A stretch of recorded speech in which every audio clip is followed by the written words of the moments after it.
वेदं सुरूपं तथा वा कलत्रं यशश्चारुचित्र धनं मेरुतुल्यम्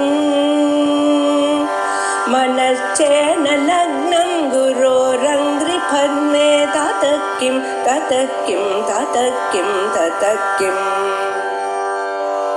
कलत्रं धनं पुत्रपौत्रादि सर्वं गृहं बान्धवा सर्वमेतद्विजातम्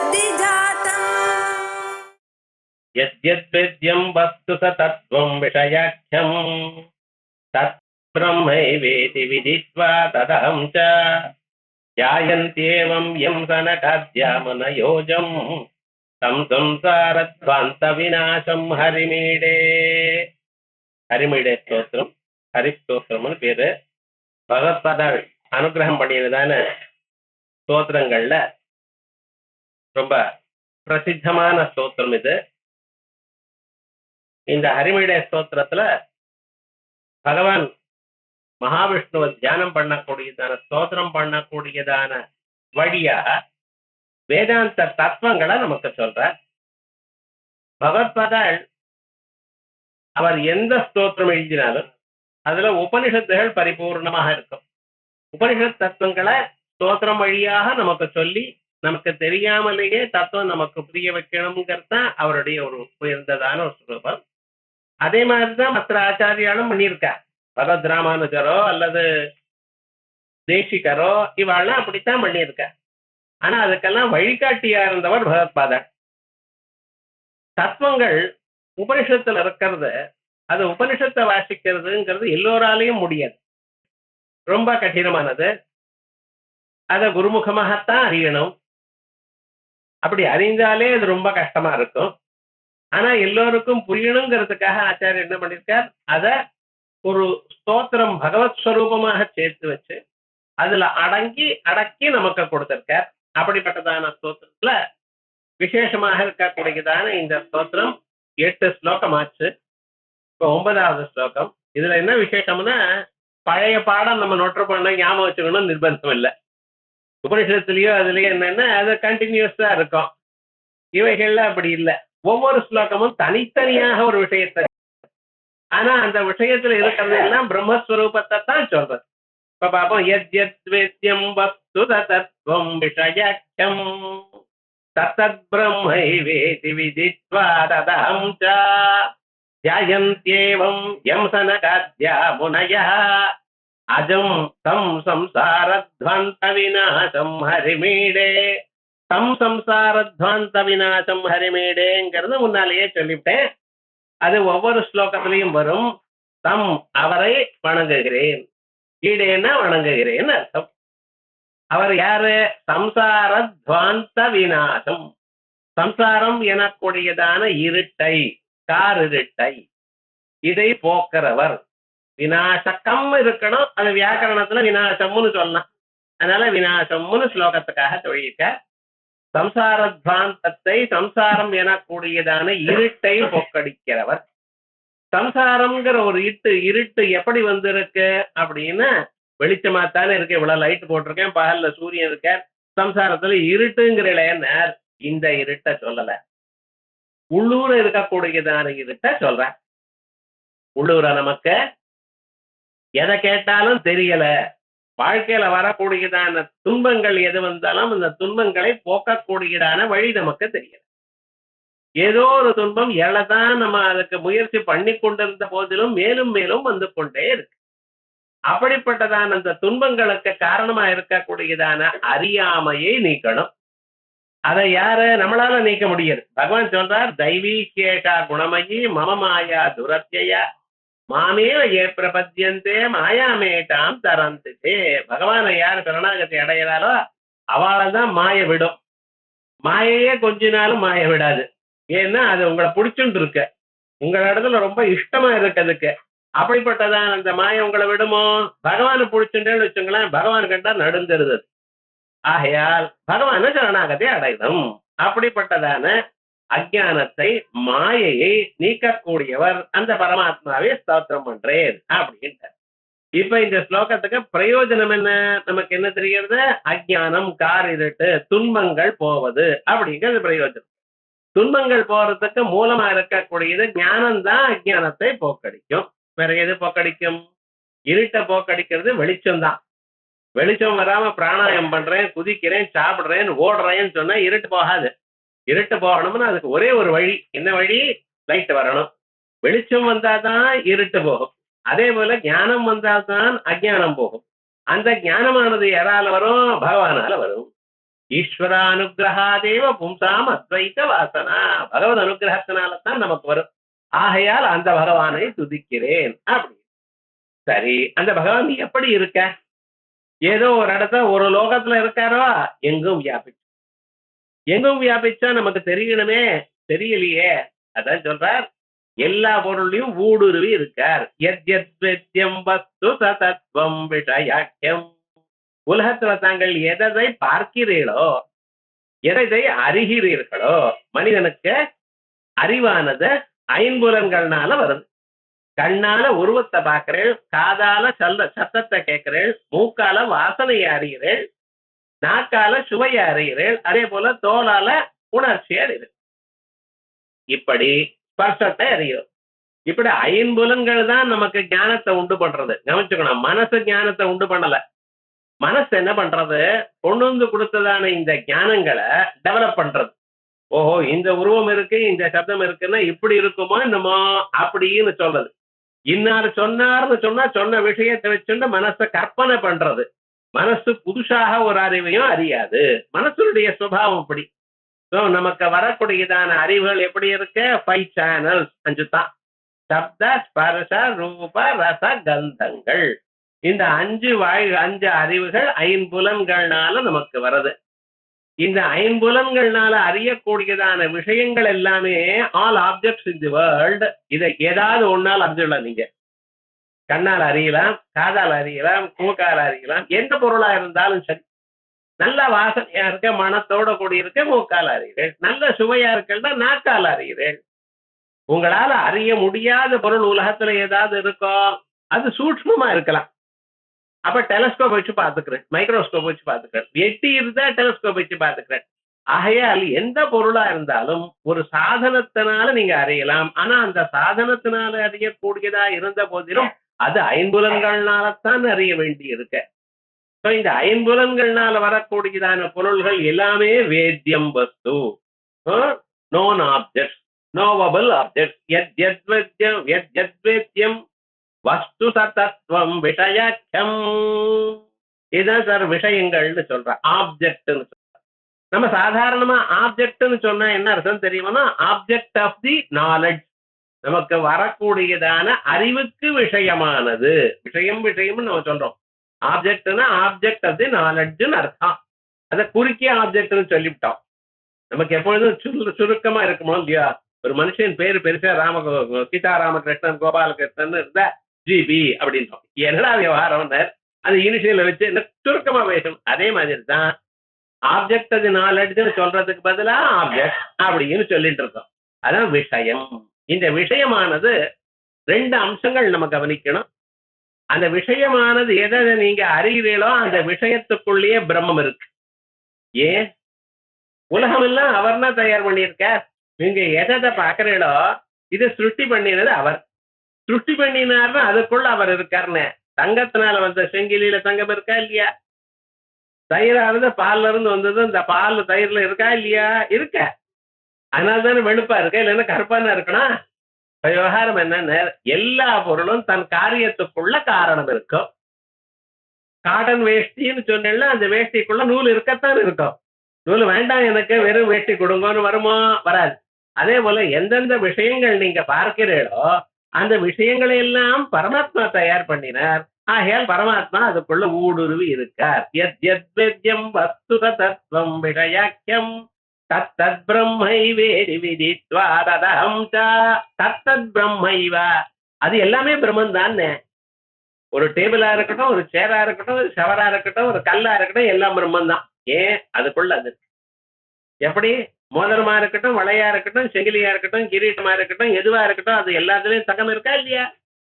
அதே மாதிரிதான் இது. அவரிடத்துல இருந்து வந்ததான பொருள்கள் எல்லாம் அவர்களுக்குள்ள அவர் இருக்கார். ஆயால் தத் பிரம்மைவா. பிரம்மம்னா தெரியலையே சார். மோதிரத்துல தங்கம் இருக்கிறது தெரியறது, குடத்துல மண் இருக்குன்னு தெரியறது, வேஷ்டியில நூல் இருக்கிறது தெரியறது. ஆனா கல்லுலயும் மணலையும் பிரம்மம் இருக்கிறதா எனக்கு தெரியலையேன்னு. தெரியணும்னு நிர்பந்தம் இல்லையப்பா. பசுமாட்டை பில்லை சாப்பிடுறது, பில்லை சாப்பிட்டா பாலை கொடுக்கறது. அந்த பில்லுலையும் பாலும் ஏதாவது சம்பந்தம் இருக்கா? பால் வெளுப்பா இருக்கு, தயிர் வெளுப்பா இருக்கு, மோர் வெளுப்பா இருக்கு, வெண்ணெய் வெளுப்பா இருக்கு. அது வரைக்கும் கரெக்டா இருக்கு. வெண்ணெய் நெய்யா மாறிடுச்சுன்னா இது பால்ல இருந்து வந்ததுன்னு சொல்றடா முடியாது. ஆகையால் எல்லா பொருளும் அது முதல்ல அதனுடைய சிமிலாரிட்டி இருக்கும். வர வர அது சிமிலாரிட்டி மாறி போகுது. அதனால அதுல இருந்து வரலேன்னு சொல்லப்படாது.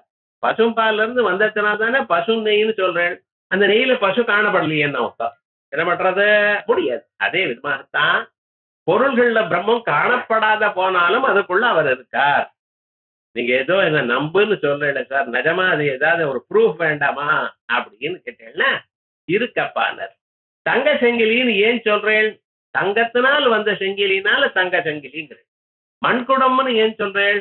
அந்த குடத்துக்குள்ள மண் இருக்க, மண்ணால் செய்யப்பட்டது. அதே போலயே எந்த பொருளானையும் நீங்க சொல்லும் பொழுது அந்த பொருளை என்ன சார் சொல்றேன்? பொருள் இருக்கு, கல் இருக்கு, மண் இருக்கு, செவர் இருக்கு, மனுஷன் இருக்கான், மாடு இருக்கு. இந்த இருக்கு இருக்குன்னு சொல்லிட்டு தானே வரேன். இங்கிலீஷ்ல this is a table, this is a சேர்னு ஈஸ் சொல்லித்தானே சொல்றேன். ஏன்? அதெல்லாம் இருக்கு அங்க. அந்த இருத்தல்ங்கிறது தான் பரமாத்ம ஸ்வரூபம். சத்தியம் ஞானம் அனந்தம் பிரம்மா. ஆகையால் எல்லா பொருளையும் பகவான் இருக்கார். அதனால்தான் நம்ம வேதமே சொல்றது அணோரடியான் மகதோ மகியான் ஆத்மஸ்திஜந்தோ நீதோ குஹாயாம். அணுக்கணுவா இருக்கு. ஒரு கொசு இருந்தா கொசுக்குள்ள பரமாத்மா இருக்க. பெரிய யானை இருந்தா யானைக்குள்ளேயும் பரமாத்மா இருக்க. அவர் இல்லாத இடம் இல்ல. அவர் இல்லைன்னா அந்த பொருளால காணப்படாது. அந்த பொருள் இல்லாம போயிடும். வேஷ்டியிலிருந்து நூலை ஒவ்வொன்றா பிச்சு எடுத்துட்டா வேஷ்டி இல்லாம போயிடுறதோ இல்லையா? அதே போல காரணமான இருக்கக்கூடியதான பரமாத்மா அவர் இல்லைன்னா இந்த பொருளே இல்லை. ஆகையால் எல்லா பொருளையும் அவர் இருக்கார். அதான் தத்வேத்யம் யத்யத்வேத்யம் வஸ்து தத்துவம் விஷயாக்கியம் தத்தத் பிரம்மை வேதி விதித்வா. அப்படி அறிந்து ததஹம் ச, நானும் பிரம்மன் தான். என்ன நான் யார சார் சொல்றோம்? நான் பார்க்கிறேன், நான் கேட்கிறேன், நான் நடக்கிறேன், நான் போகிறேன், நான் உட்கார்றேன், நான் நிற்கிறேன், காலம் இது 100 தரம் நான் சொல்றேன். இந்த நான் யாரு? உள்ளூர தோணக்கூடியதான ஒரு தோற்றம். அது பரமாத்மா தான். இந்த சரீரத்தை உண்டு பண்ணினாரா? பண்ணின பிறகு கண்ணு காது மூக்குனாக்க ஒண்ணும் வேலை செய்யல, வெறுமனே அப்படியே இருக்கு, சும்மா உட்கார்ந்து. அப்ப அதை வேலை செய்யணுமா என்ன பண்ணார்? இந்த மனதுக்குள்ள தானே உள்ள பூந்துண்டார். உள்ள பூந்து ஒவ்வொன்னையும் கண்ணை நீ பாரு, காதை நீ கேளு அப்படின்னு அந்தந்த புலனை அதை பார்க்கக்கூடியதான செயலை செய்யக்கூடியதான திறமையை கொடுத்து அதுக்குள்ள உள்ள இருக்க. அவரைத்தான் நான் சொல்றேன். வேற யாரு இருக்காருங்க? ஏகோ தேவஹா. இருக்கிறவர் ஒருவர் தான். ஒவ்வொரு சரீரத்திலையும் இருக்கார். ஒவ்வொரு சரீரத்திலையும் பரிபூர்ணமா இருக்கார். ஒருவரே ஒரு இடத்துலதான் இருக்க முடியும். அத்தனை இடத்துல எப்படி இருக்க முடியும்? ஆகாசத்துல சூரியன் இருக்கார். 1000 பாத்திரங்கள்ல ஜலம் இருக்கு. ஒவ்வொரு ஜல பாத்திரத்திலையும் சூரியன் ரிஃப்ளெக்ட் ஆறாரோ இல்லையா? அதே விதமாகத்தான் அந்த பரமாத்மா ஒவ்வொரு மனசுலையும் பிரதிபிம்பிச்சிருக்க. அந்த மனசானது அந்த பரமாத்மாவுடைய பிரதிபிம்பம் அந்த மாத்திரத்தினால என்ன ஆயிடுது தெரியுமா? அது சைத்தன்ய மாதிரி ஆயிடுது. கண்ணாடிக்கு மேல சூரிய கிரணங்கள் விழுந்ததுமே அந்த கண்ணாடியுடைய கிரணங்கள் நம்ம மாத்து சவத்துல விழுந்ததுமே சவத்திலையும் வெளுப்பா தோன்றது. அந்த லைட் இங்க வந்துருது. எப்படி சார்? அது ரிஃப்ளெக்ட் ஆகி வந்தது. அதே மாதிரிதான் இந்த பரமாத்மாவுடைய ரிஃப்ளெக்ஷன் நம்ம மனசுல வந்ததுமே மனசு என்ன ஆயிடுது? பரமாத்மா மாதிரி ஆயிடுது. கண்ணை பார்க்கக்கூடியதான திறமை கொடுக்கறது, காதை கேட்கக்கூடியதான திறமை கொடுக்கறது, இப்படி எல்லாமும் பண்ணிட்டு இருக்காரு. ஆகையால் மனசுக்குள்ள இருக்கிறவர் யாரு? ஜலபாத்திரத்துக்குள்ள இருக்கிறது எப்படி சூரிய பிரதிபிம்பமோ அதே போல நமக்குள்ள நான் சொல்றது யாரு? பரமாத்மாவுடைய பிரதிபிம்பம். ததஹம் ச, இதுவும் நான் தான். யத்யத் வேத்யம் வஸ்து சதத்வம். உலகத்தில் இருக்கக்கூடியதான என்னென்ன பொருள்கள் என்ன இருக்கோ எல்லாமே விஷயாக்கியம் தத்தத் பிரம்மைவா, அது எல்லாமே பிரம்மன் தான். இதி விதித்வா ததஹம் ச, இதை அறிந்து கொண்டார். அறிந்து கொண்டு என்ன பண்ணிருக்காரு? தியாயந்தேவம், இப்படியே நினைச்சுட்டு இருக்கேன் சார். எல்லாமே பரமாத்மா. நம்ம பார்க்கக்கூடியதான பொருள்கள் எல்லாம் பரமாத்மா. பரமாத்மா எங்கும் இருக்கார். முன்னும் பின்னும் புறத்தாத் பார்த்தையோ புரட்டே. பரமாத்மா முன்னாலையும் பின்னாலையும் மேலையும் கீழையும் எங்கும் வியாபித்துள்ளார். அவர் இல்லாத இடமில்லை அப்படின்னு தியானம் பண்றான். தியாயந்தேவம் நீங்க மட்டும் இல்ல, எம் சனகாத்யா முனையா, சனகர், சனந்தனர், சனத்குமார, சனத்சுஜாதர், இப்படி 4 பேர் முதல்ல என்ன பண்ணினார், உலகத்துல ஹிரண்யகர்பரை உண்டு பண்ணினார். உண்டு பண்ணிவிட்டு உலகத்தை தயார் பண்ணுங்கோன்னு சொன்னார். அவர் உலகத்தை தயார் பண்றதுக்காக ஹிரண்யகர்பரை ஆரம்பிச்சார்.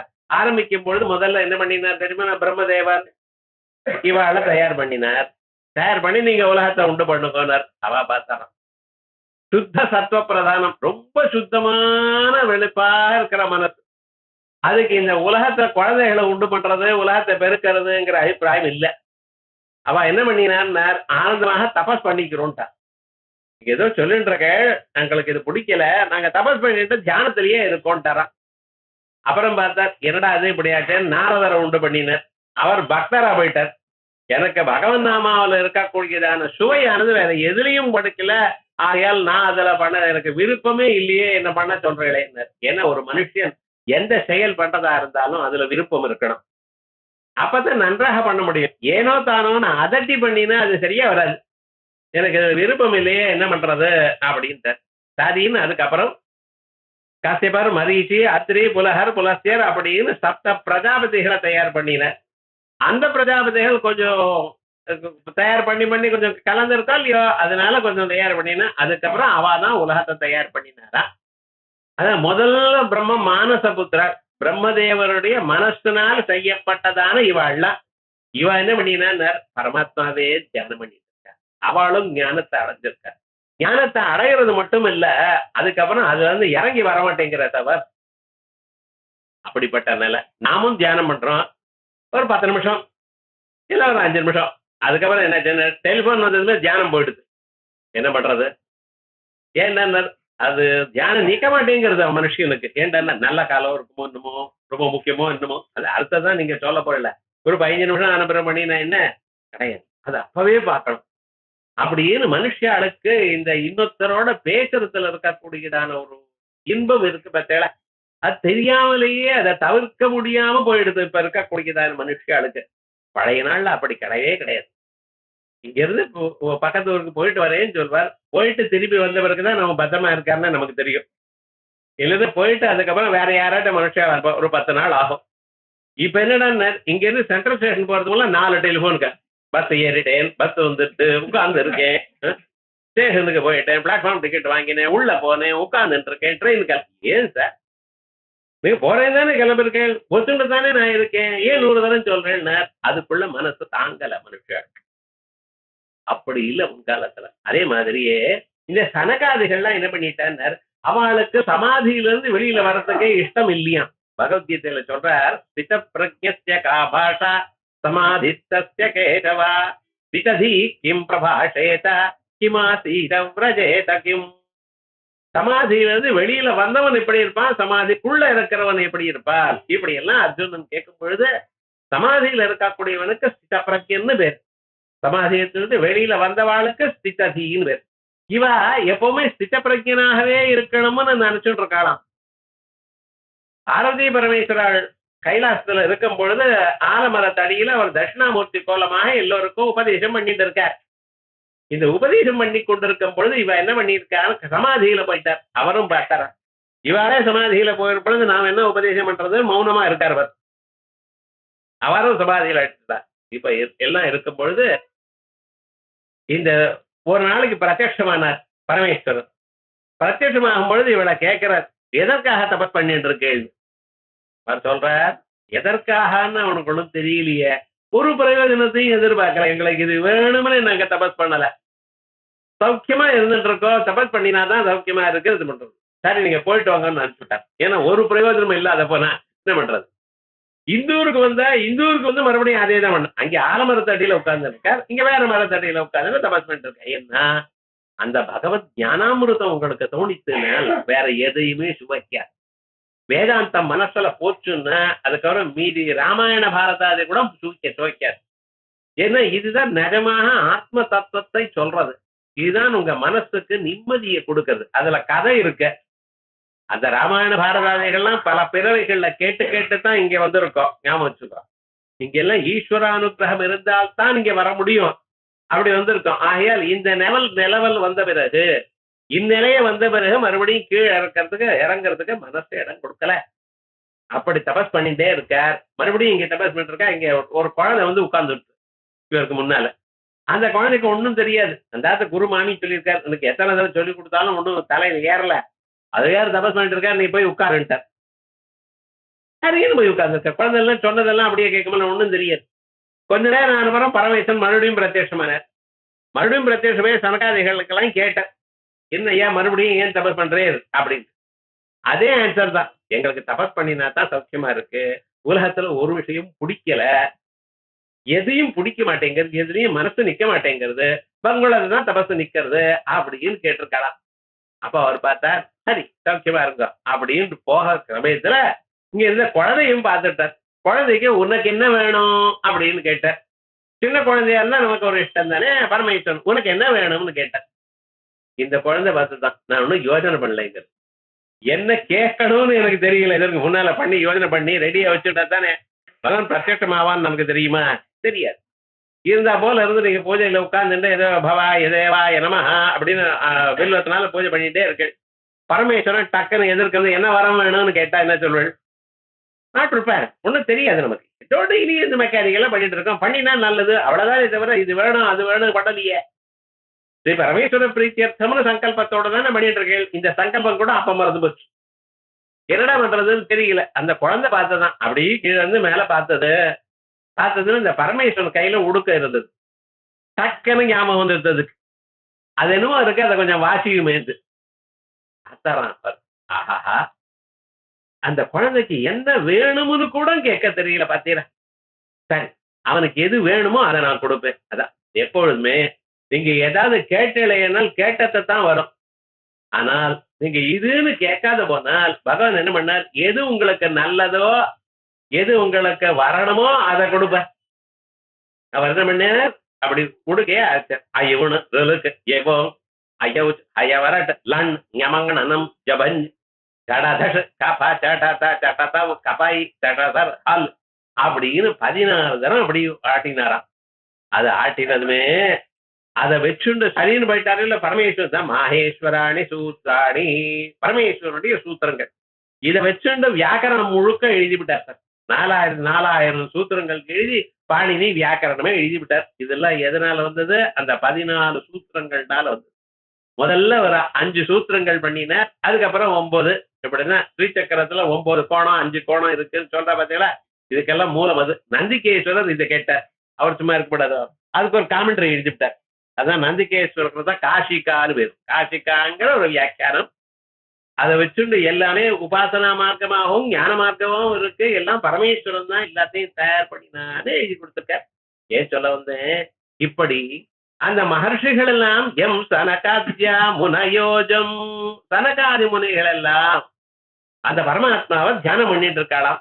தம் சம்சாரத்வந்த விநாசம் ஹரிமீடே, எது அறியப்படுகிறதோ அப்பொருள்கள் எல்லாம் உண்மையாக, விஷயங்கள் எல்லாம் உண்மையாக பரம்பொருள் தான் என்று அறிந்து கொண்டு, அதை அறிபவனான நானும் பரமாத்மா தான் என்று அறிந்து கொண்டு யார் தியானம் செய்கிறார்களோ, எந்த பரம்பொருளை சனகாதிகளும் தியானம் பண்ணி கொண்டிருக்காரோ அப்படிப்பட்டதான பிறவையற்றதான அந்த பரமாத்மா யாருடைய நினைப்பானது நமக்கு சம்சாரம் எனக்கூடியதான காலிருட்டிலிருந்து நமக்கு மோட்சத்துக்கு கொண்டு போறதோ அப்படிப்பட்டதான பகவான் ஹரியை நமஸ்காரம் பண்ணுகிறேன். இந்த ஸ்லோகத்துக்கு அர்த்தம், யத்யத்வேத்யம் வஸ்து சதத்வம் விஷயாக்கியம் தத்தத் பிரம்மை வேதி விதித்வா ததஹம் ச த்யாயந்த்யேவம் யம் சனகாத்யா முனயோஜம் தம் சம்சாரத்வாந்த விநாசம் ஹரிமீடே. இதனால் நமக்கு என்ன தெரிகிறது, எப்படி பரம்பொருளை தியானம் பண்ணணும், தியானம் எப்படி பரம்பொருளை கண்ண தியானம் பண்ணணும், எப்படி தியானம் பண்றது, எந்தெந்த பொருள் அறிவனுக்கு வருகிறதோ அறிவெல்லாம் பரம்பொருளே, அறியக்கூடியதான பொருள்கள் எல்லாம் பரமாத்மாவின் செயலே, பரமாத்மா இல்லாத இடமில்லை, நானும் பரம்பொருள், என்னால் பார்க்கப்படும் பரம்பொருள், எல்லாமே பரம்பொருள் அப்படின்னு தியானம் பண்ணணும். இப்படிப்பட்டதான பூர்ணமதா பூர்ணமிதம் பூர்ணாத் பூர்ணமுதச்யதே, எங்கும் பூர்ணம் தான், நானும் பூர்ணம், பரமாத்மா பூர்ணம், எங்கும் அவர் தான் இருக்கிறார். அப்படின்னு அதனாலதான் பூர்ணமா இருக்கிறதுனால்தான் அவருக்கு புருஷன் என்று பெயர்.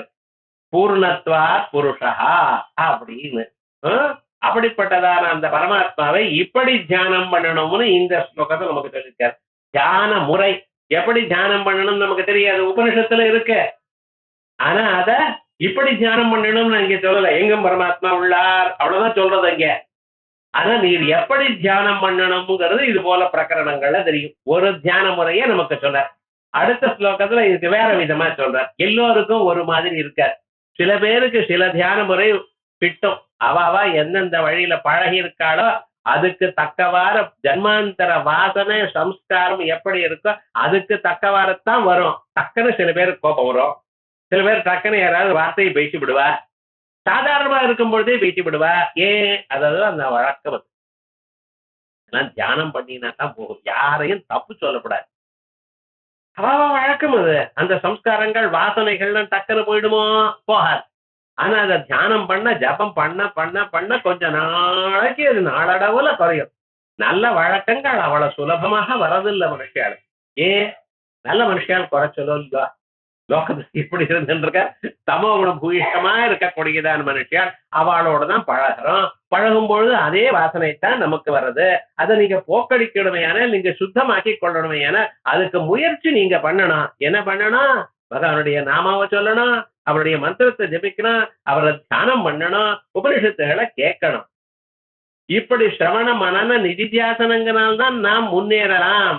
அதற்காக ஒரு வாசனையை சொன்னார். எல்லோராலையும் இது பண்ண முடியுமா? பண்ண முடியல. அப்படிப்பட்ட இருக்கிற வாழ்க்கை என்ன சொல்றது?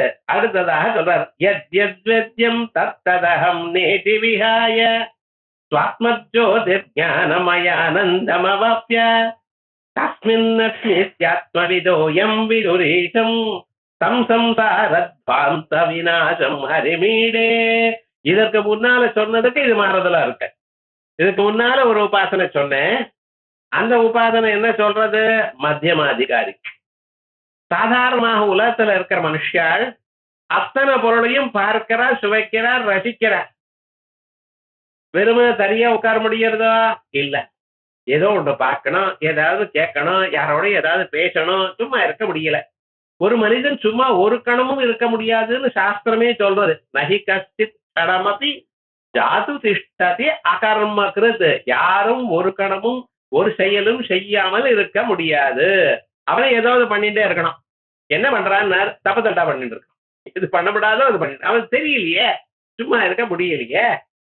ஆகையால் அவர் என்ன பண்ணினார்? உன்னாலையும் சும்மா இருக்க முடியல. அவன் சும்மா இருக்க முடியாதவன் நீ என்ன பண்ற? உலகத்தை பார்த்து கொண்டிருக்காய், உலகத்துல ஈடுபட்டு கொண்டிருக்காய். எதை பார்க்கிறையோ, எதனெல்லாம் உனக்கு அறிவு வருதோ அவை எல்லாம் பரம்பொருளாக நினைச்சுப்பார் அப்படின்னு அந்த உபாசனம் தெரியும்.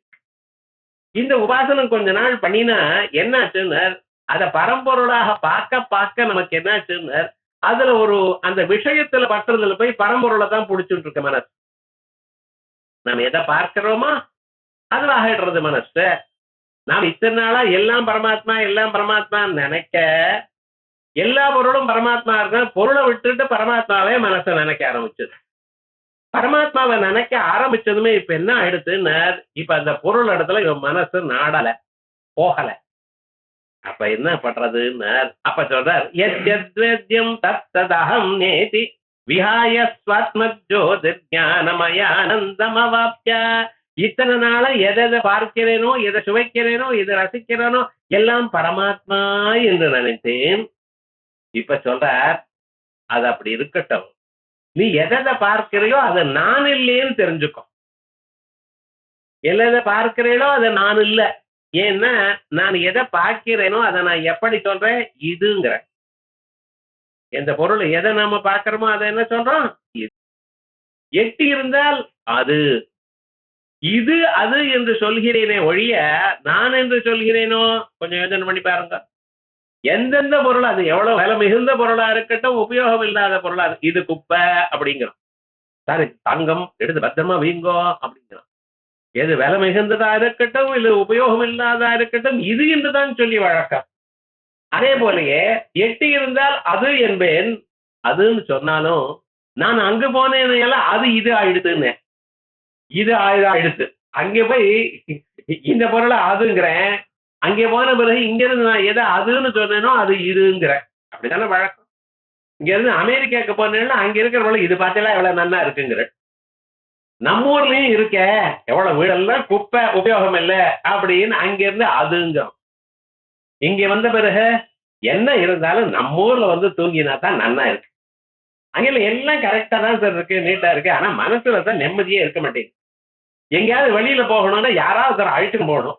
ஆத்துக்குள்ளே ஜெயிலா இருக்க வேண்டியதா இருக்கு. என்ன விவகாரம் வரணும். என்னவோ டிவி பாக்குறான்னா அவன் 1000 சேனலுக்கு ஒன்னும் சரியா வர மாட்டேங்கிறான். அவன் பேசுறதே புரிய மாட்டேங்கிறதுங்கிற. இங்க இருந்து அங்க போய் அங்க 2 நாள் இருந்து அதுக்கப்புறம் என்னாச்சு, நம்ம ஊருக்கு ஞாபகம் வந்துருது. ஹோம் சிக் அப்படிங்கிறோம். நம்ம பசங்க தானே அங்க இருக்கா?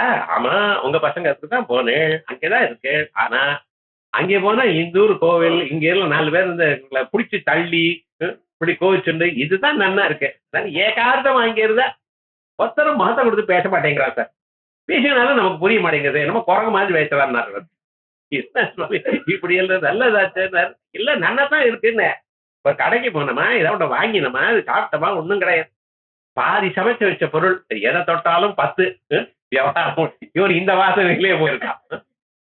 யாரோ சமைச்சது நான் எப்படி சாப்பிடுறதுங்கிறான். இவர் என்னத்தான் பண்ண முடியாது, நீ வேண்டாப்பா இங்கே இருன்ட்ட. விவகாரம் முழுக்க இப்படின்னா லோகத்துல இருக்க. அப்ப விவகாரம் என்னன்னு இவனுக்கு பரம்பொருளை இடத்துல ஒரு ஆசை வர வர இந்த பொருள்கள் பிடிக்கல. பிடிக்காத பொருளை என்ன பண்ணணும்னு பிடிக்காத திருப்பி வச்சுக்கணும்னு சொல்லல. அது நான் இல்லேன்னு தியானம் பண்ணுங்க. தத்ததகம் நேதி விஹாய. அது எல்லாம் நான் இல்ல, நான் பரம்பொருள். முன்னாலேயே சொன்னேன் இதுவும் நானும் பரம்பொருள்னு போன உபாசனை இல்ல. இப்ப என்ன சொன்னேன், நான் பரம்பொருள்னு வச்சுக்கோ, இதெல்லாம் நான் இல்லைன்னு சொல்லு. இதெல்லாம் நான் இல்லைன்னு சொல்லி கொடுக்க வேண்டாமே, நம்ம பார்த்தாலே தெரியும். அதனாலதான் சொல்றேன், அது உபாசனையில டெவலப் ஆகும் பொழுது தானா தெரியும். இது நான் இல்லைன்னு நான் சொல்லணுமா? நீங்க தான் சொல்லிட்டு இருக்கேன். இதை நான் உள்ளுக்குள்ள இருக்கிறத நானுங்கள், வெளியில இருக்கிறது நீங்க இது அப்படிங்கிற.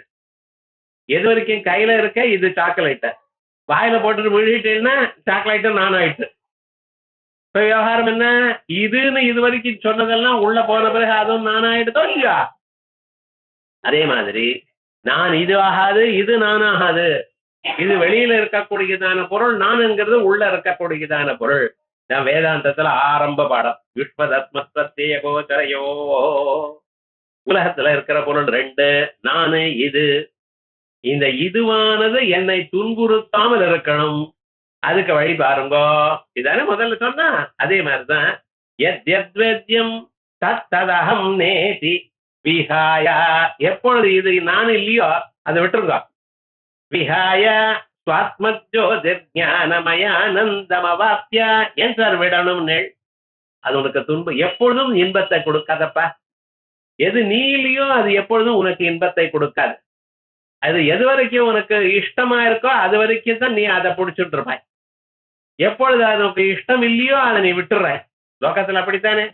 சின்ன குழந்தையா இருக்கும் பொழுது குழந்தைகள்லாம் கோலி எல்லாம் எடுத்து வச்சிருப்பான். ஒரு 20 கோலி 30 கோலி எங்க இருந்தாலும் அதை வாங்கி வச்சுக்கிறது. அதை டப்பியில வச்சுட்டு அப்பப்ப அதை எண்ணி பார்த்து வச்சுட்டு இருக்கிறது. ஒரு 10 கிளாஸ் வந்தாச்சு, தூக்கி போட்டான். ஏன்டா நீ இத்தனை நாள் வச்சுட்டு இருக்கேன்னு. வேண்டாம். அதே போல சில பேர் பேனா எல்லாம் எல்லா பேனாயும் எடுத்து வச்சுட்டு இருப்பான். கடைசியில் ஏண்டாச்சுன்னா போன நாளைக்கு தூக்கி போட்டான். வேண்டாம் போ. எதாவது நம்ம பத்திரமா ரொம்ப இன்பமானதுன்னு ஸ்டாம்ப் எல்லாம் கலெக்ட் பண்ணி அதெல்லாம் நீட்டா வச்சுட்டு இருக்கோம். ஒரு நாளைக்கு என்ன பண்ணிட்டான், வேண்டாம் போ இதை தூக்கி போட்டான். இது வரைக்கும் எனக்கு இன்பத்தை கொடுத்தது, இப்பொழுது அதனால எனக்கு பிரயோஜனம் இல்லை, அதெல்லாம் இன்னொரு விஷயம் எனக்கு வேணும். பாலஸ்தாவத் கிரீடாசக்தா. குழந்தையா இருக்கும் பொழுது விளையாட்டுல இருந்தான். கொஞ்சம் யவனம் வந்துருது, தருணஸ்தாவத் தருணீ சக்தா. இவனானவன் நல்ல யவனம் வந்த பிறகு வேற விஷயத்துல ஆசை இருக்கே தவிர இந்த பொருள்கள்ல ஆசை இருக்கா? வேண்டான்னு விட்டுவிட்டான். ஆகையால் இவைகள்லாம் நீ இல்லை. எப்பொழுது இது யாரா இருந்தாலும் நமக்கு பிடிக்கிற பரியந்தம் தான் சார் நல்லது. ரொம்ப அழகான பாட்சா இருக்கு, ரொம்ப நன்னா இருக்குன்னு விட்டுட்டு இருந்தேன்.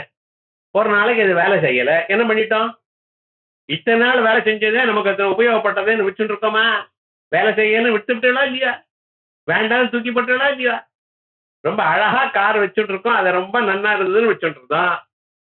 அது என்னமோ வேற கார் வாங்கணும், இதையும் வாங்கி வச்சிருக்கல, வேற வாங்கினதுமே இதை போயிட்டு வந்து நினைச்சிடா இல்லையா?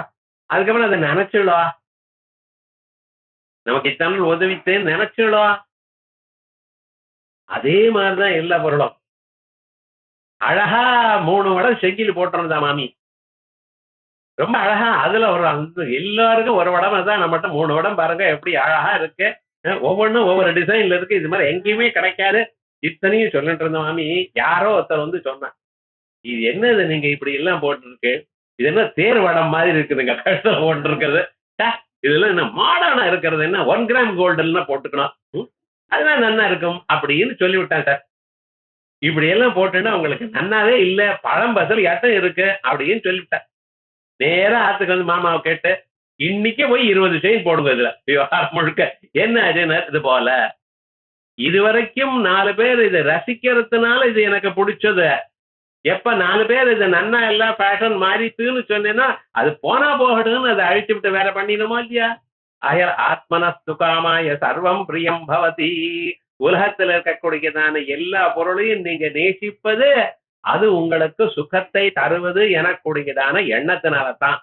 ஆனா நிஜமான சுகம் எது தெரியுமோன்னா நாமத்தான். அதனால்தான் நீங்க உங்க இடத்துல ஒரு தப்பும் ஒத்துக்க மாட்டேன். ஏன்னா ஏன் இப்படி பண்ணி நேர் அது அப்படி அந்த சந்தர்ப்பத்துல அப்படித்தான் சார் பண்ண முடியும்.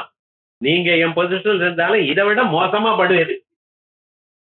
என் புத்தி அப்படி போயிடுதுன்னு புத்தியை தான் வச்சுக்கான். நான் பண்ணினேன்னு சொல்லல, என்ன பண்றது இந்த புத்தி இப்படி நடந்தது அப்பங்கிறான். அப்போ நான் பண்ணது ரைட்டு தான் சார், வேற யாராலும் இதை விட வேற சொல்யூஷனே கிடையாதுங்கிறான். அப்ப என்னாச்சு, தன்னை யாரும் வச்சுக்கிறது இல்ல. முள்ளு மேல காலை வச்சுட்டு முள்ளு தைச்சதுன்னா இவன் என்ன பண்றது? இவன் காலை வச்சான், முள்ளு பட்டக தேமைன்னு அங்கேத்தானே இருந்தது. இவன் காலை போய் அது மேல வச்சான், வச்சுவிட்டு ஐயோ முள்ளு தைச்சுட்டேன்னு முள்ள வைக்கிறான். லோகத்துல சகஜமான விவகாரங்கள் 1000 திருஷ்டாந்தங்கள் இருக்கிறோம். சொக்கா சின்னதாயிடுது, நான் சொக்கா சின்னதாகும் வாங்கின அன்னைக்கு என்ன ஸ்டேஜ் அதே தான். இவன் கொஞ்சம் கொஞ்சமா 4 நாளைக்கு கொஞ்சம் அப்படியே வெளில போயிட்டு சாப்பிட்டோம் தான். ஏகோ விஷ்ணுமாத் பூதம் பிரதக் பூதான்னு கேட்ட கொஞ்சம் குண்டாயிட்டான். விவகாரம்னா சொக்கா சின்னதாச்சுன்னு. லோகத்தில் நன்னா யோசனை பண்ணி பாருங்க. மனிதன் தன்னுடைய தவறை தான் ஒத்துக்கவே மாட்டான். ஏன்னா எல்லோருக்கும் தான் தான் இஷ்டம். ஆத்மா சர்வார்த்த பிரியம். வேதாந்தம் ஏதோ சொல்றதோன்னு நினைக்காதீங்க. நன்னா யோசனை பண்ணி பார்த்தேன்னா நம்ம அறிவைத்தான் சொல்றது. ஆகையால் உண்மையாக நிஜமான ஆனந்த ஸ்வரூபம் நீங்க தான். சுவாத்மஜோதிர் ஞானமயானந்தமவாப்யா. உள்ளூர எப்பொழுதும் ஒளித்து கொண்டிருக்க கூடியதான மற்ற பொருள்கள்லாம் கண்ணு திறந்து பார்த்தாத்தான் தெரியும். நான் என்னை அறிவதற்காக கண்ணு திறந்து பார்க்க வேண்டாம், வாசிக்க வேண்டாம், அதே போலயே சுவைக்க வேண்டாம். ராத்திரி திடீர்னு 1 மணிக்கு எழுந்துட்டேன், லைட் எல்லாம் ஆஃபா இருக்கு, நான் இருக்கேன் தெரியறதா இல்லையா? கண்ணு திறந்தாதான் தெரியுமா? நான்கிறது தானா தெரியறது சார். அதான் சுவாத்மஜோதி. அது தானா ஒழித்து கொண்டே இருக்கு. புலன்களுடைய தயவு வேண்டியதில்லை, வெளிச்சத்தினுடைய தயவு வேண்டியதில்லை. என்னை அறிவ, என்னை அறிய இன்னொரு பொருளுடைய தயவு வேண்டியதில்லை. சுவாத்மஜோதி ஞானமயானந்தமவாப்யா. ஞானஸ்வரூபத்தை அடைந்து தஸ்மின் அஸ்மித்யாத்மவிதோயம் விதோ. இதுதான் சுவாமி நானு. இது வரைக்கும் என்னமோ ஏதோ நினைச்சிட்டேன்னு, சரீரம் நான் இல்ல, மனசு நான் இல்ல, பிராணன் நான் இல்ல, புலன்கள் நான் இல்ல, இவர்களுக்கு அப்பாற்பட்டதாக உள்ளூர ஒரு ஜோதி ஸ்வரூபம் விளங்கி கொண்டே இருக்க. அந்தர் ஜோதிர் பகிர் ஜோதி ஜோதிர் ஜோதி சதாய அப்படின்னு உள்ளூர அந்தர் நிரந்தர மனிதன மேதமானே ஏதோ ஒரு ஜோதி பிரகாசித்துக் கொண்டிருக்கல்லவா, அந்த ஜோதி இல்லவா நான். தஸ்மின் அஸ்மீதி ஆத்மவிதோ எம் விதோ. உபனிஷத்தெல்லாம் வாச மகான்கள் இந்த தத்துவத்தை அறிஞ்சிருக்காங்க. சரீராதிகள் எதிரிக்தமாக சர்வாத்மாவாக ஒரு பரமாத்மா இருக்கு என்று அறிந்து கொண்டிருக்காளே, அந்த பரமாத்மா தம் சம்சாரத்வந்த விநாசம் அறிமீடே. இதுல 2வது உபாசனை எப்படி சொல்லிருக்கார்? பகவானை எப்படி நாம் அறியணும்? முதல்ல எல்லா பொருளும் அறியக்கூடியதான பொருள் எல்லாம் பரம்பொருள் என்று நினை முதல்ல. இப்ப என்ன சொல்லியிருக்க? வெளியில இருக்கிற பொருள் எல்லாம் நீ இல்ல, நீ ஆனவன் உள்ளூர இருக்கக்கூடியதான 5 கோஷங்கள் என்ன, ஜாகிர சொப்ன சுஷுப்தியாதிகள் என்ன, இவைகளுக்கு உள்ளூர இருக்கக்கூடியதான ஒரு பரம்பொருள் நீயப்பா அப்படின்னு உள்நோக்கி பாருங்க அப்படின்னு அந்தர் திருஷ்டியானது இந்த ஸ்லோகத்துல சொல்லியிருக்கு. சில பேருக்கு வைராக்கியம் வந்தவாளுக்கு இந்த உபாசனை, வைராக்கியம் வரத்துக்கு முன்னால இருக்கிறவாளுக்கு அந்த எண்ணம், வைராக்கியம் வரதுக்கு முன்னால 9வது ஸ்லோகம், வைராக்கியம் வந்தவாளுக்கு இந்த உபாசனை. யத்யத்வத்யம் தத்ததஹம் நேதி விஹாய ஸ்வாத்மஜ்யோதிர்ஞானமயானந்தமவாப்ய தஸ்மின்னஸ்மி இதி ஆத்மவிதோயம் விதுரீஷம் தம் சம்சாரத்வாந்த விநாசம் ஹரிமீடே அப்படின்னு அடுத்ததாக ஒரு ஸ்லோகம் ஆச்சு. அதுக்கு அடுத்தது ஹித்வா ஹித்வா திருஷ்யமசேஷம் சவிகல்பம் மத்வா சிஷ்டம் பாத்ருசி மாத்திரம் ககனாபம் த்யக்த்வா தேஹம் யம் பிரவிசந்த்யச்யுத பக்தாः தம் சம்சாரத்வந்த விநாசம் ஹரிமீடே. ஹித்வா ஹித்வா திருஷ்யமசேஷம் சவிகல்பம், உலகத்துல நீங்க பார்க்கக்கூடியதான பொருள்கள் எது எது இருக்கோ அதெல்லாம் நிஜமாக அது பரம்பொருளாக இல்லை. அதுலயே தோஷம் இருக்கு. தோஷம் இல்லாத பொருளை ஏதாவது ஒன்ன காட்டுக்க பார்க்கலாம். இப்ப நன்னா இருக்க போலத்தான் இருக்க. சாப்பிடுறப்ப வடையெல்லாம் சாப்பிடும் பொழுது 1, 2, 3 ரொம்ப நன்னா இருக்கே, சுவையா இருக்கேன். நாளைக்கு வயிற்று வலிக்கிறப்ப தெரியும். நம்ம என்ன பண்றோம், தீபாவளி அன்னைக்கு 4 ஸ்வீட்டை வச்சுட்டு மாப்பிள்ளை வந்ததுமே பக்கத்துல ஒரு லேக்கியமும் வச்சுட்டு இருப்பா. இப்ப எல்லாம் வைக்கிற அளவு இல்லையே தெரியல. என்னன்னா இதோட அதை சேர்த்தா தான் நாளைக்கு சௌக்கியமா இருப்பாள், இல்லைன்னா நாளைக்கு டாக்டர் எங்கேன்னு தேடுவேன். விவகாரம் என்ன, எந்த பொருள் நீங்க பார்த்தாலும் அந்த பொருள்ல நல்லதும் இருக்கு கெட்டதும் இருக்கு. அது உங்களுக்கு துன்பத்தையும் கொடுக்கிறது. துன்பத்தை கொடுக்காத பொருள் ஒன்றும் இல்லை. அழகான டிவி வாங்கினா சார் 1,20,000 ரூபாய். என்ன அழகா இருக்கு, சின்ன இருக்கு, பார்த்தா ரொம்ப நன்னா இருக்கு. எல்லாரும் பார்த்து எங்கிருந்து இவருக்கு காசு வந்தது, எப்படி வாங்கினார், ரொம்ப நன்னா இருக்கேன்னு சொன்னார். நன்னா இருக்க 2-3 வருஷம் யார்ட்டையும் இல்லை, என்னன்னா ஃபாரின்ல இருந்து வரவழைச்சேன்னு எல்லாருக்கும் காட்டிட்டு இருந்தார். ஒரு நாளைக்கு சுவிட்ச் போட்டா வரல. என்னடா ஆச்சுன்னார். அவள்லாம் அன்னைக்கு சரி உங்க அட்டம் வரல, எங்காவது போய் எங்க டிவியே பாத்துக்கிறேன்னு பார்க்க ஆரம்பிச்சுட்டான். இவன் பின்னால நோண்டுறான், முன்னால நோண்டுறான், யாரையோ கூப்பிட்டான். வந்து பார்த்தா சார் இதை ரிப்பேர் பண்றதுக்கு அங்கிருந்து வர வேண்டியதான்ட்டான். இது என்ன பண்ண முடியாது, இதை பேக் பண்ணி அந்த ஊருக்கு அனுப்புங்க அப்படின்னு. என்ன ஆச்சுன்னு, வாரண்டி இருக்கான்னு. நேத்தோட முடிஞ்சதுன்னு. அது அப்படிதான் விவகாரம் முழுக்க. அது கரெக்டா என்னைக்கு வாரண்டி முடியறதோ அடுத்த நாள் அது படுத்துக்கும். என்ன பண்றது, அதை எடுக்கவும் முடியல, அது என்னவும் பண்ண முடியல. என்னடா ஆச்சுன்னு ஆத்துல எல்லாரும் குழந்தைகள என்னப்பா இப்படி வாங்கின, இன்னைக்கு கிரிக்கெட் மேட்ச் ஆச்சான்னு அங்கே போயிட்டான். விவகாரம் முழுக்க எப்படி போயிடுத்து பார்த்தல. எது நமக்கு இத்தனை நாளா சுகத்தை கொடுத்ததோ அது நம்மளை விட்டு போகும் பொழுது நமக்கு அவ்வளவு துன்பத்தை கொடுக்கிறது. எல்லா பொருளும் அப்படித்தான். எது மட்டும் இன்பத்தையே பரிபூர்ணமாக எப்பொழுதும் கொடுக்கக்கூடியதான பொருள் ஒன்ன காட்டுங்க பார்க்கலாம். நம்ம பொண்ணு இருக்காளேன்னா, ஆமா ரொம்ப நல்லது, அதை கண்டா இவருக்கு ரொம்ப இஷ்டம். இது என்னாச்சுன்னு கல்யாணம் பண்ண ஆரம்பிச்சார். தாலி ஏற வரையத்தோம் இது எங்க அப்பா எனக்கு வாங்கி கொடுத்தாரு, எங்க அப்பா வாங்கி கொடுத்தாரு, என்ன எதுன்னு தாலி ஏறித்து. அதுக்கப்புறம் என்ன, அப்பா இதெல்லாம் எங்க ஆத்துக்கு அனுப்புட்டார். என்னம்மா எங்க ஆத்துக்கு அனுப்புகிறேன்னு விவகாரங்கிறேன்னு. கல்யாணம் எடுத்து மேல அந்த நம்ம தேசத்தினுடைய ஒரு சம்பிரதாயம் பாருங்க. இது வரைக்கும் இங்கதான் இந்த வீடு எனதுங்கிற, கல்யாணம் ஆன அடுத்த க்ஷணத்துல இருந்து எல்லாம் எது வந்தது எல்லாம் விடாத, கிஃப்ட் எல்லாம் கரெக்டா எழுத எங்க ஆத்துக்கு அனுப்பிச்சு பத்திரமா வை அப்படிங்கிற. இந்த மாதிரி இப்படி பண்றேன்னு அதான் விவகாரம். அப்ப என்னாச்சு, இது வரைக்கும் நமதுன்னு நினைச்சுட்டு இருந்ததான பொண்ணு இனிமேல் அடுத்த க்ஷணம் நமது இல்ல. அம்மா அழுதுண்டேன்னு அனுப்புற பொண்ணு ஆத்துக்க, உட்காத்துக்கு அனுப்புறப்ப அழுறாளே, ஏன் இத்தனை நாளா என் செல்லமா இருந்தாலே இனிமேல நான் பார்க்க முடியாத. எது நமக்கு இவ்வளவு சுகத்தை கொடுத்ததோ அதுவே இன்னைக்கு துன்பத்தை கொடுக்கிறது. லோகத்துல யோஜனை பண்ணி பாருங்க. எப்பொழுதுமே சுகத்தை மட்டும் கொடுக்கக்கூடியதான பொருள் ஒண்ணு பார்க்க முடியுமா, நீங்க முடியாது. ஆகையால் ஞானிகளா இருக்கிறவா என்ன எதுலையும் பற்றுதல் வச்சுக்கிறது இல்லை. ஹித்வா ஹித்வா திருஷ்யமசேஷம் சவிகல்பம்.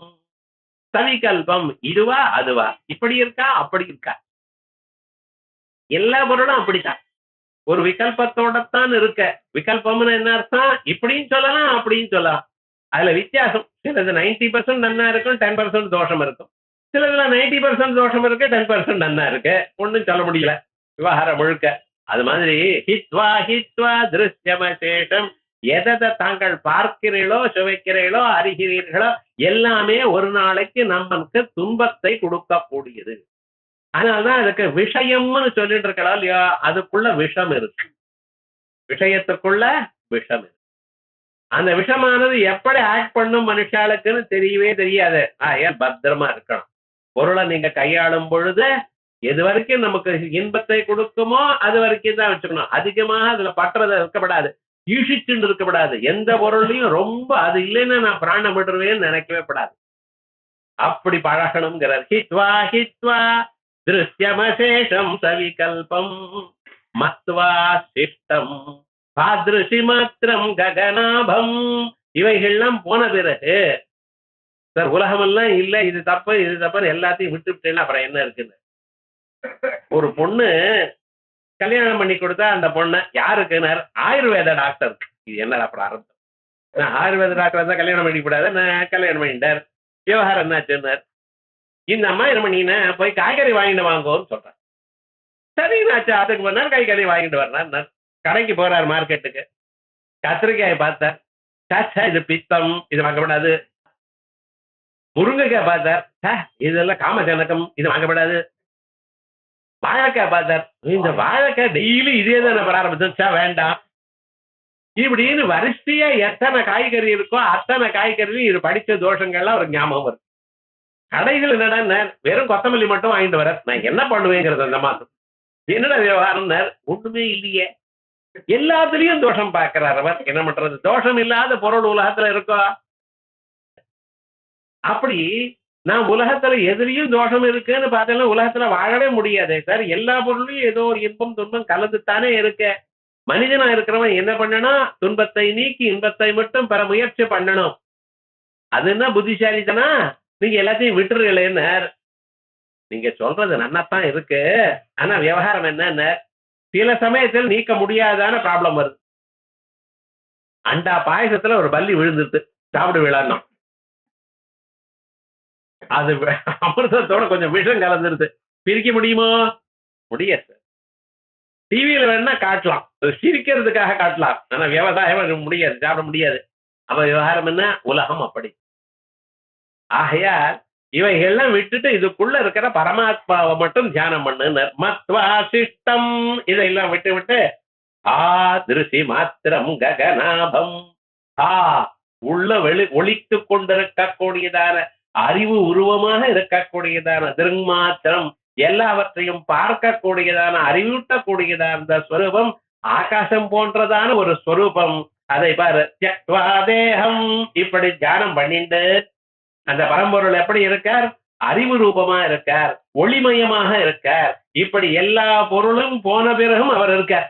உலகமெல்லாம் அழிந்து விட்டது பிறகும் அவர் இருக்கார். அப்படிப்பட்டதான ஸ்வரூபம். தேகம் எம் பிரவிசந்தி அச்சுத பக்தாக. அந்த அச்சுத பக்தாள், பகவான தியானம் பண்ணக்கூடியதான பக்தாள், சிரவணம் கீர்த்தனம் விஷ்ணு ஸ்மரணம் பாதசேவனம் அர்ச்சனம் வந்தனம் தாஸ்யம் சக்கியமாத்ம நிவேதனம் அப்படின்னு 9 விதமான பக்திகள் பரமாத்மா செலுத்தக்கூடியதான மகான்கள் எல்லாம் இந்த சரீரம் கீழே விழுந்த பிறகு எந்த பரம்பொருளை அடைகிறாரோ தத்விஷ்ணோ பரமம் பதம் சதா பத்யந்தி சூரையா அப்படின்னு ஞானிகள் எந்த பரமாத்மாவை அடைகிறார்களோ த்யக்த்வா தேகம் எம் பிரவிசந்தி அச்சுத பக்தாக தம் சம்சாரத்வந்த விநாசம் ஹரிமீடே. அப்படிப்பட்டதான சம்சாரம் எனக்கூடியதான இருட்ட போக்கக்கூடியதான அந்த பரமாத்மா, அவரை நமஸ்காரம் பண்றேன் அப்படின்னு 3வது ஸ்லோகத்துல வேதாந்தத்துல சொல்லக்கூடியதான விஷய சேவையை விட்டு விஷய தோஷ தரிசனத்தை அறிந்து பிறகு உள்ளூர் இருக்கக்கூடியதான ஆத்மஸ்வரூபத்தை தியானம் பண்ணுங்க. அப்படி முன்னால சொன்னது உலகமெல்லாம் பரமாத்மான்னு, அதுக்கப்புறம் உலகத்துல இது என்கிறத விட்டு விடுங்க, நான் பரமாத்மான்னு தியானம் பண்ணுங்க. கடைசியில் என்ன சொல்றது? இவைகள்லாம் விட்டு பரமாத்மா ஒத்தாரதான் இருக்காரு, தியானம் பண்ணுங்க அப்படிங்கிறது. ஹித்வா ஹித்வா திருஷ்யமசேஷம் சவிகல்பம் மத்வா சிஷ்டம் பாத்ருஷி மாத்திரம் ககனாபம் த்யக்த்வா தேகம் எம் பிரவிசந்தி அச்சுத பக்தாக தம் சம்சாரத்வாந்த விநாசம் ஹரிமீடே அப்படின்னு 3 விதமான உபாசனைகள், 3 விதமான தியானங்கள் எப்படி பண்ணணுமோ தனித்தனியா அங்கெங்க உபனிஷத்துல சொன்னதான ஸ்வரூபம் நமக்கு எடுத்து சொல்லியிருக்கார். இதுக்கு மேல் பாகம் நான்